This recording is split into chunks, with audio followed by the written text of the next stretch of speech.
Hi and welcome to Module 8 of Digital Signal Processing, in which we will talk about digital images.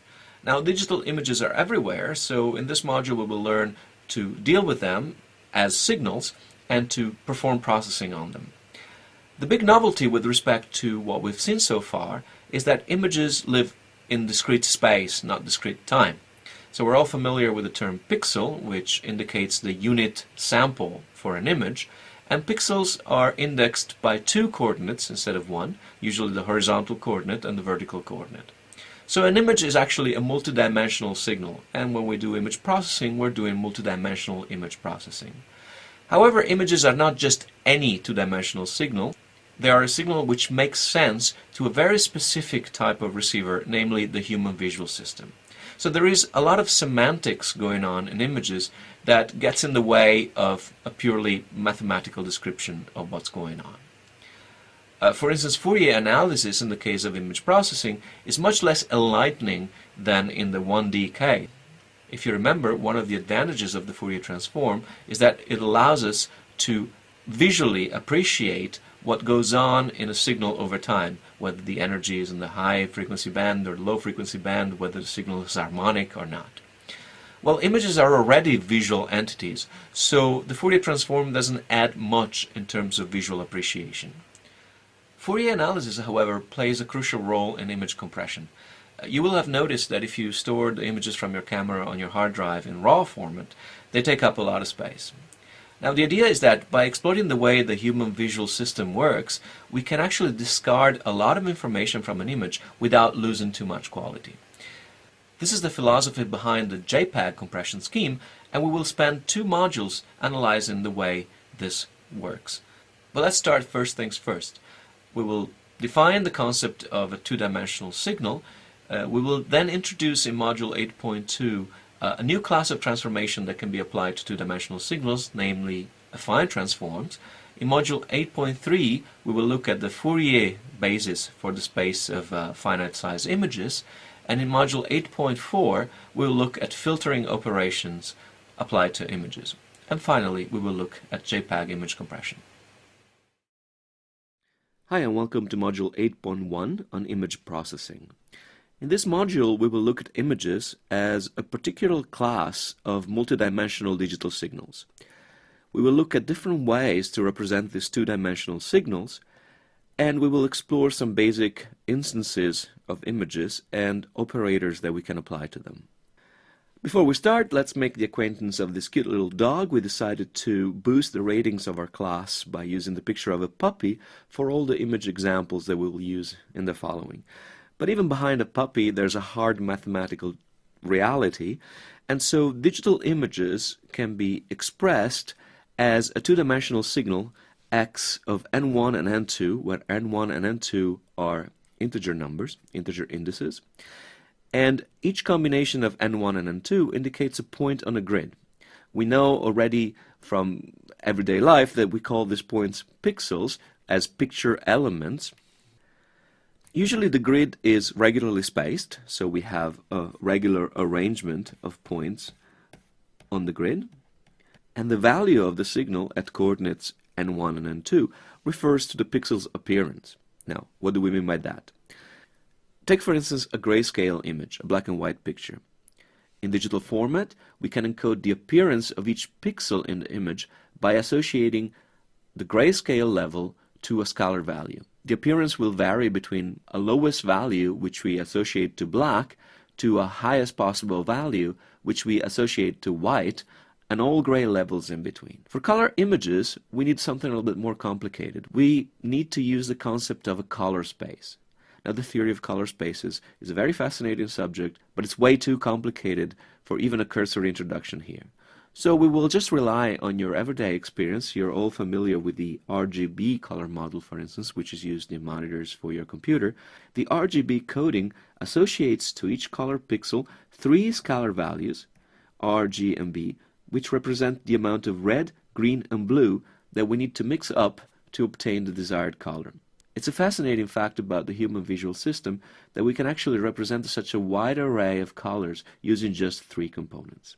Now, when we use a color model, it means that each pixel has a multidimensional value. But since these values are independent, we can split the original color images into three fundamental components that are associated to the components of the vector space. So in the case of RGB, for instance, we will have three independent components that encode the red part, the green part, and the blue part. Each of these images is now a scalar image, and so in the following we will be simply concentrating on scalar images for processing. So in image processing we're moving from 1 to 2 dimensions, and we know quite a bit about one-dimensional signal processing already. When we move to 2 dimensions, something still works. We can still use some concepts that we used in 1 dimension. Something unfortunately breaks down, and new things appear. So let's look in turn at these 3 scenarios. The things that work, and work rather well, are the concepts of linearity and convolution. The Fourier transform in 2 dimensions is a simple extension of the one-dimensional Fourier transform, and interpolation and sampling work exactly in the same way in 2 dimensions. What works less well in image processing is that, for instance, Fourier analysis, which algorithmically is just an extension of the 1D case, becomes much less relevant in the case of images. Filter design is much harder as well, and IIR filters are rare. And linear operators are only mildly useful, and the reason is images are very diverse signals. Imagine a photograph of a landscape where you have all sorts of objects and textures. Now a linear operator, and in 2D case it would be a linear space invariant operator, would apply the same kind of transformation to all different parts of an image, regardless of what they represent. And of course it's kind of difficult to imagine that the same filter, unless it's a very, very simple operation, will yield the desired result when applied to very heterogeneous parts of an image. New concepts that appear in image processing is the fact that we can introduce a new class of manipulations called affine transforms. These include rotation, scaling, and skewing of images, things you do in Photoshop all the time. The fact that images are finite support signals. By definition, you take an image with a camera, and the CCD, the sensor of the camera, has a finite surface. So they're intrinsically finite support. And because of that, an image signal is available in its entirety from the beginning of processing. So while in 1D you can imagine a system that works online with the samples coming and you never know when the samples are going to stop, when it comes to images, you sort of assume that you have the whole image already in memory before you start processing. So causality is less of an issue in image processing. However, all this applies to images, not to general 2D signals. Images are very specialized signal, and they are designed for a very specific type of receiver, the human visual system.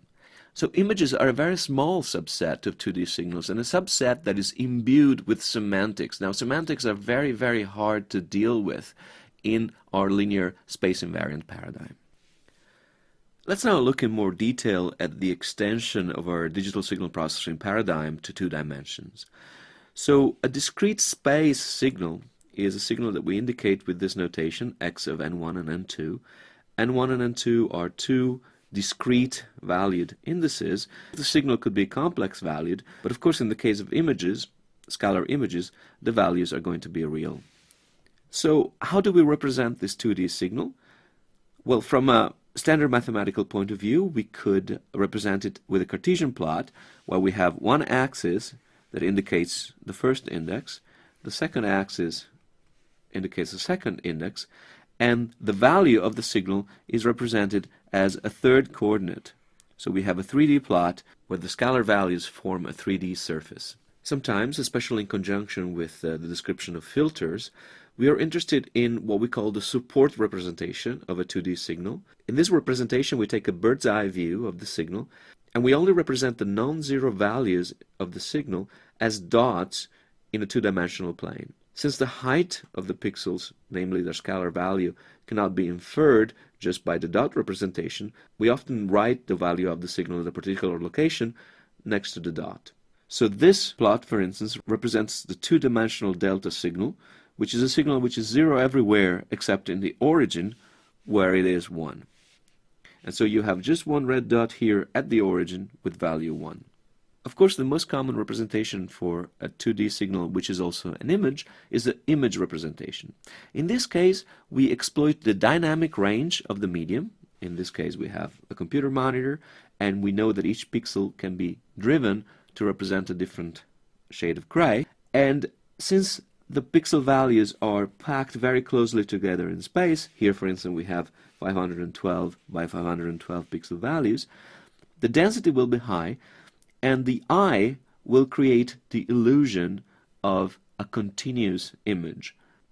So one question that could come up naturally at this point is, why do we go through the trouble of defining a whole new two-dimensional signal processing paradigm? Can we just convert images into 1D signals and use the standard things that we've used so far? And of course, sometimes that's exactly what we do. If you think of a printer that prints one line at a time as the paper rolls out, or a fax machine, that's exactly what happens. However, if we do that, we miss out on the spatial correlation between pixels, and therefore the properties of an image will be more difficult to understand. Let's look at an example. Here we have a 41 by 41 pixel image, and the content of this image is simply a straight line. We will see that the angle of the straight line will change later. What you have in the bottom panel is what we call a raster scan representation of the image. In other words, we go through the lines of the image one by one, and we plot the corresponding pixels on this axis. Now, for a horizontal line that coincides with the N1 axis, the resulting unrolled representation is just a series of 0 pixels, except when we scan this line, at which point we will have 41 pixels equal to 1, and then we will go back to 0. So this is rather simple to understand, but if we change the angle of the line, we see that the representation in an unrolled fashion changes in ways that are not very intuitive. When the angle is small, we have clusters of pixels interspersed with zeros. As the angle increases, the spacing of the clusters changes, and also the number of pixels per cluster. It's very hard to understand the visual characteristic of the line from the position of the clusters and the number of pixels. After we pass the 45-degree angle, we will have collections of single pixel clusters, and the spacing of these clusters will change in even more subtle ways according to the angle of the line. Finally, when we reach a line that is coinciding with the N2 axis, we will have single pixels that are separated by 40 zeros, because as we scan the image we will hit a non-zero pixel, and then we will have to go 40 pixels before we hit another one. This simple example should convince you that a full 2D representation is necessary to best describe and interpret an image signal. Just like we did for the 1D case, here are some basic signals. The first one we have already seen in passing is the delta, the impulse, which is 0 everywhere except in the origin, where it is equal to 1. And the support representation is like so. The two-dimensional rect signal is defined by two parameters, which we may call the width and the height of the rect, and it is 0 everywhere except in a rectangular region, which is defined by those values of the N1 index that are smaller than capital N1 in magnitude, and those values of the N2 index that are smaller in magnitude than the capital N2. And of course it looks like this. One fundamental property for two-dimensional signals that has no equivalent in one dimension is that of separability. Now, separability simply means that we can write a two-dimensional signal as the product of two independent 1D signals defined on indices N1 and N2. So the delta signal, for instance, is fully separable because it is just the product of two delta functions applied to both indices. And similarly, the rectangular function is again the product of two one-dimensional rect functions defined over N1 and N2. Separability is a fragile property in the sense that we can have simple transformations or linear combinations of separable objects which are no longer separable. In this picture here you have a square, for instance, which is simply a rect function with equal width and height, but which is rotated by 45 degrees. This signal is non-separable. It is expressed as 1 when the sum of the indices in magnitude is smaller than capital N, and 0 otherwise. But there is no way that we can express this signal as the product of two elementary 1D signals. Similarly, the difference of two rect signals, which are separable to begin with, gives rise to a non-separable frame-like pattern, as in the picture. Separability does not represent a natural property of images, but it is very important from the computational point of view. We can understand that fully if we consider the two-dimensional convolution, which is really a simple, straightforward extension of the one-dimensional case. The convolution of two sequences in discrete space is simply the sum for the first index that goes to minus infinity to plus infinity of the sum for the second index that goes from minus infinity to plus infinity of the first sequence times the second sequence, space reversed and centered in n1 and n2. So we just have a doubling of indices with respect to the 1D case. If one of the signals is separable, then we can show that the convolution can be split into two one-dimensional convolutions, as shown here. So if we assume, for instance, that H is separable in the convolution of H of n1 and n2 with X of n1 and n2, then the convolution can be performed in two steps. First, we convolve X with H2 of n2, using only n2 as the free variable, and then we convolve the result with H1 of n1. The consequences of this split are extremely important when we consider the computational requirements of the convolution operator. If H of n1 and n2 is a finite support signal, and the support is of size capital M1 times capital M2, this, by the way, is going to be the standard setup for FIR filtering operations in 2Ds. A non-separable convolution will require M1 times M2 operations per output sample, whereas a separable convolution will require M1 plus M2 operations per output sample, which is generally much, much smaller than the number of operations required in the previous case.